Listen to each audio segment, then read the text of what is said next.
The real reason you're stuck at 4,000 to 5,000 a month is probably not what you think. Hey, I'm Scott Peckford. This is the I Love Mortgage Brokering podcast. And today I actually bring you its insights and I had from a conversation with a broker earlier this week who has said to me, Scott, I'm struggling. I'm stuck at 4,000 to 5,000 a month. I don't know what's going on. And there's kind of three key areas that we dive into. And I get into some tactics. I think you're going to find this conversation valuable. And before we jump into that, I want to give a shout out to our sponsor, Ownwell. Ownwell is an amazing tool for Canadian mortgage brokers to engage their past clients, find deals in their database. Check them out at ownwell.ca. All right, so the real problem with growth, and this comes back, the first step is always mindset. And so the problem isn't growth, it's how you think about growth. And so this fellow that I was talking to, he had said to me, I believe more volume equals more headaches, which is part of the reason it's very difficult to want to go and grow more if putting your foot on the gas pedal means that you're going to have more pain and more problems. And actually, this is something I have struggled with from time to time. It's something that I'm working through. And there's this fantastic book, side note, called The Big Leap by Gay Hendricks. And he talks about these 4 hidden barriers to growth that we use to self-sabotage. And this is one of them it's this fear of that bigger opportunity equals bigger problems. And it's not true. And so we dive into this conversation, him and I, and we talk about it and realize that it's not actually growth. It's unstructured growth that creates the problems and not having a clear process. Because if you grow properly, as you guys know, many of you, if you had no assistant and you're running like your tail off, and all of a sudden you get some help, you go, amazing, I actually have a bit more time now. And so each time you do that, and often number one mistake or regret that most mortgage brokers tell me is they didn't hire soon enough.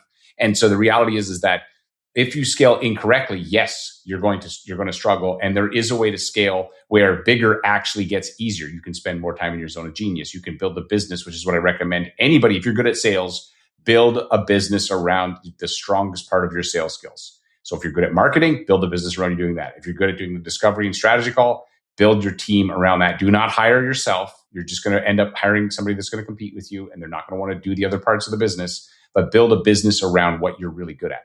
And so if you do it the right way, it'll actually work. And you'll reduce the complexity and you'll make your life simpler and you'll enjoy it more.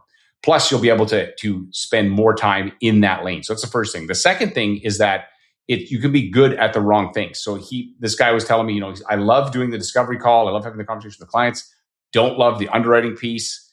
And so I said, he's like, I'm good at it. And he is good at it. And I said, well, that's your zone of excellence. And what you want to do is you want to make sure that you're like, we can get stuck. The zone of excellence is where many great successful mortgage brokers and people go to die. They go in there and they can do it and they're good at it, but it's not the thing that lights them up. And eventually they end up hating this business and they go, I need to exit. I need to do something else because I am burnt out and fried.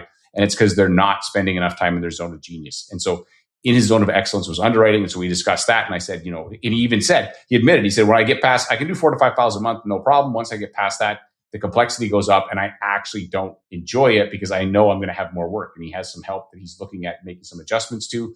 And so that brings me to my third point. So the first point is the problem isn't growth. It's how you look at growth. The second is you're doing the wrong things. You're stuck in your zone of excellence, or even worse, your zone of competence. There's things that you're competent at, you can do, but it doesn't light you up. You're not particularly excellent at it. And you do them anyway because you think you have to. And that's the worst place to be.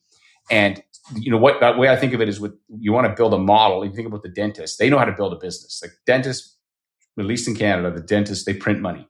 They have these people that help them. They show up and they do the last part. They check in. Hey, Scott, how are your kids? What's going on? Da, da, da, da, da. Oh yeah, teeth look great. Off he goes. Meanwhile, I get billed, my healthcare gets billed a bunch of money and he makes money and everybody's happy. And so you build a business around the thing you're good at, then you're going to end up with a business that you like. And so that was the piece that we talked about. And then finally, we got into the weeds of hiring. So he's in the process right now of hiring some additional help. And this person has a lot more experience. So it's very exciting when you hire somebody with a lot of experience to go, oh, my problems are solved. Hallelujah. The Savior's here.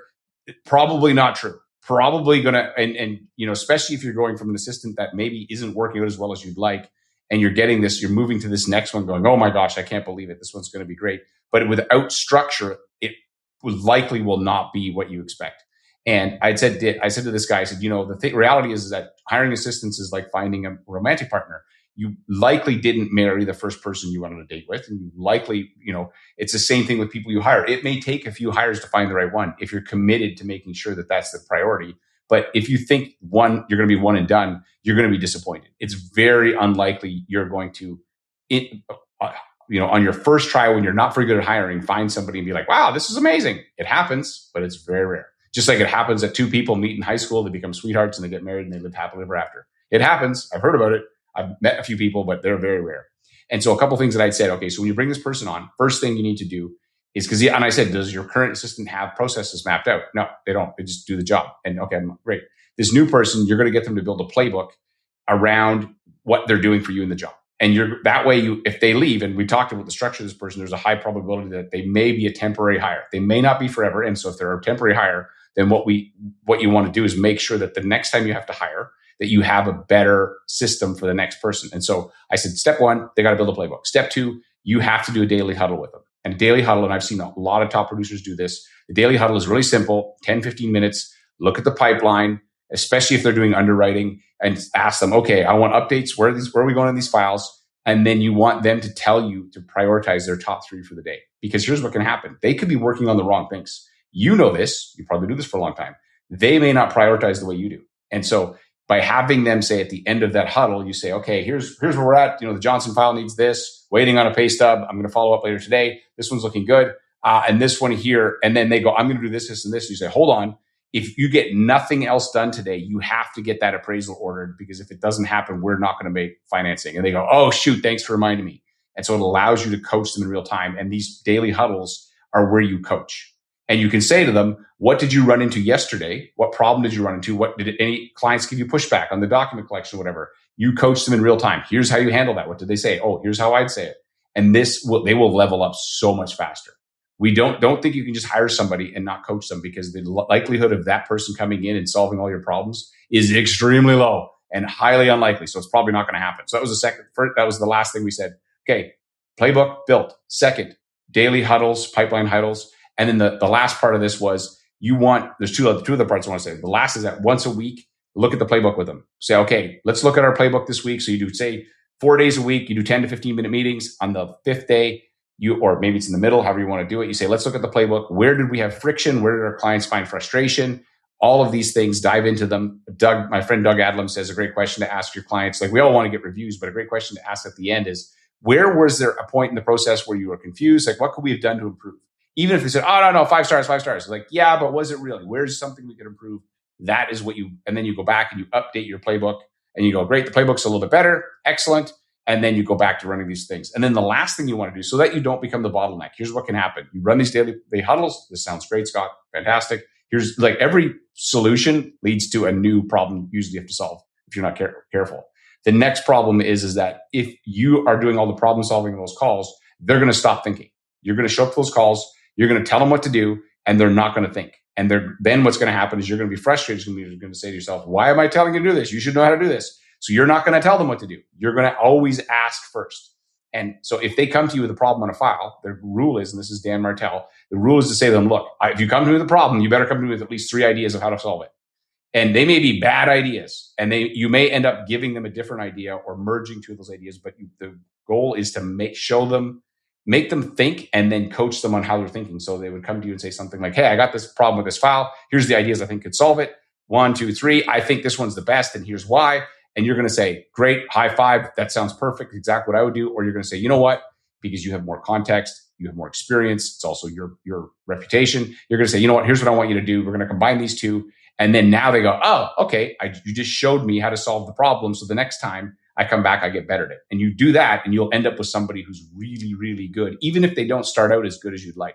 Too often, I feel like people in the mortgage industry, they hire somebody, and then they don't give them no time to train, no time to coach. They don't give them any structure. And then they go, they sucked. And it's like, well, yeah, but that was probably a lot on you too. The fact that they probably did suck actually, but you didn't actually help them improve.